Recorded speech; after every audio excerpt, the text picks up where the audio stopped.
The main reason why buying a co-op in New York City is a good idea is because they're generally 10% to 40% less expensive than condos of comparable size and quality.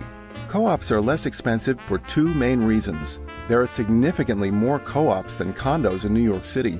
Greater supply equates to lower prices, all else equal. Co-ops are not generally purchased by investors and foreign buyers due to subletting restrictions, which makes them harder to rent. Less demand equates to lower prices, all else equal. Buying a co-op instead of a condo is also a good idea when it comes to your buyer closing costs. Buyer closing costs for co-ops are less than half of what you'd pay for a comparably priced condo. Expect to pay around 1 to 2% for a co-op compared to something like 4% in closing costs for a condo. If you're buying a $1 million apartment, saving 2% on your buyer closing costs can equate to an extra $20,000 in your pocket at closing. Oftentimes, buying a co-op in New York City is the only way working families can afford a larger apartment when it's time to have kids. Many buyers simply need more space for their budget than what a condo will offer.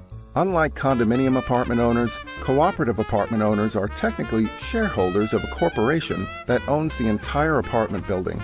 Co-op apartment shareholders are given a proprietary lease that lets them reside in the apartment that they purchased. However, because they don't technically own the apartment that they dwell in, they're not considered to have real property rights. The cooperative corporation is run by a board of directors that's elected by the shareholder base, similar to what you'd see in a regular business corporation. Buying a co-op can be a bad idea due to the fact that the board of directors enforces strict rules and regulations that touch every aspect of life within a cooperative building. These rules can hamper your ability to sublet your apartment and impact whether or not you can renovate your apartment before selling. What's arguably the worst thing about owning a co-op is that the co-op board can derail your future sale by rejecting your buyer, in some cases multiple times. Furthermore, many co-ops charge sellers an extra closing cost called a flip tax. In summary, buying a co-op in New York City is a good idea if you have a limited budget and need more space.